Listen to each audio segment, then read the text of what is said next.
Ó, vamos falar de Blend Mode hoje bem rapidinho aqui para você entender quando você tem aquele interesse de mudar uma cor de um objeto numa imagem, como que você faz isso dentro do Figma. Estou trazendo aqui para vocês, ó, essa é uma imagem original. Peguei essa imagem aqui no Unsplash para você ter uma ideia. O que que a gente fez aqui já? O que que eu já fiz de alteração? Eu criei um processo separando essa camada no caso.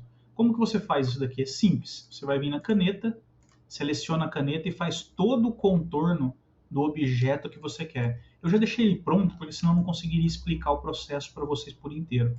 Mas o que vale lembrar é o seguinte, ó, olha a quantidade de pontos âncora que tem nessa imagem.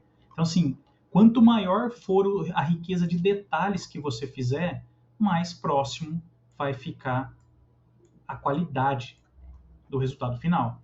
Então, isso é um padrão que a gente já vem sendo aplicado desde a época de Photoshop, de outras ferramentas também, que sempre quando você utiliza caneta, os pontos âncoras, quanto mais próximo for detalhado na informação, o resultado final é sempre melhor. Lembrando, quando você faz uma situação de pontos âncoras usando a caneta, geralmente ele fica um padrão seco de apresentação. Então, esse padrão seco é o que a gente muda aqui no Layer Blur. Lembra que eu já até expliquei isso daqui num post e tal, que o Layer Blur ele suaviza. Se eu retirar ele, ó, ele vai ficar seco. Você vai ver o detalhamento aqui ó, do recorte. Aí se eu vier aplicar um Layer Blur, ele consome aquele espaço, deixando ele um pouco mais opaco, uma opacidade melhor nas pontas. E isso dá um acabamento muito melhor dentro do processo que você está criando. Então qual que é a regra aqui? Você usa a caneta para fazer a quantidade de pontos que você precisa. Então fechou o desenho todo com a caneta. Aí o que você vai fazer ali? Você vai simplesmente vir aqui, você já tem uma camada aberta, né, no caso em cima, essa camada nova que você fez, você vai vir aqui e vai utilizar os Blend Modes, que são quais? Todos esses aqui são Blend Modes. Geralmente o overlay, que a gente já até conversou num outro post que eu fiz sobre um carro e uma iluminação, ele é uma desses Blend Modes que você pode utilizar. Então você tem um overlay aqui para poder fazer esse processo.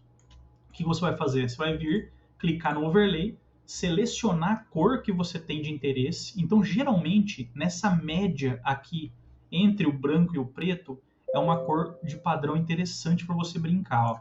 Você pode ver que essa é a cor praticamente real da blusa. Então, se eu vier trazendo ela para o meio, eu ganhei uma coloração. Agora, aqui, eu vou mudar nessa estrutura da régua. E ela vai fazendo as mudanças de cores para você. Entendeu? Então aqui que você vai controlar qual é a cor que você quer. Ah, gostei dessa cor, mas eu quero ela mais escura. Puxa para baixo e traz ela para um lado, entendeu? Volta para o outro. Tá vendo? Você consegue fazer os tons de cor fazendo um giro nela aqui. Ah, então beleza, vamos trocar a cor dela para o verde. Mesma situação. Você consegue trazer ela alternando o processo aqui. Vou trazer ela para um vermelho, a mesma situação. Você vai trazendo ela mais próximo, mais rosado. Ela vai aplicando tons em cima da sua cor. Vale lembrar que você não pode deixar ela muito forte, porque senão ela vai destoar da cor do fundo que está sendo trabalhado. Igual essa cor aqui, ó.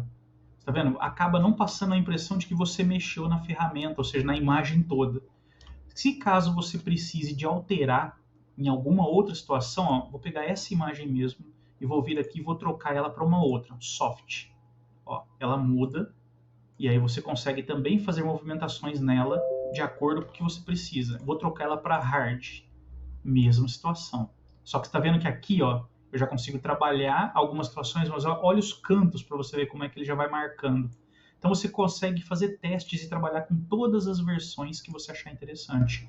Algumas vão te dar um resultado interessante, outras vão te dar um resultado meio espalhafatoso. Então fica aí no critério o que você acha que faz mais sentido para você no momento que você estiver trabalhando com essas questões de coloração, modificando cores de objetos dentro do Figma. Então, só relembrando, caneta fez todo o contorno dele, você gerou um novo arquivinho aqui, um novo vetor. Esse vetor, você clica em cima dele, vai no layer e substitui ele para overlay, para saturation, para hard, soft, e aí aqui você brinca com a cor, geralmente do meio para as pontas, ou para cima, ou para baixo, e aí você vem trabalhando elas. Lembrando que você consegue fazer uma coloração variada. Ficou a dica aí? Sucesso na caminhada!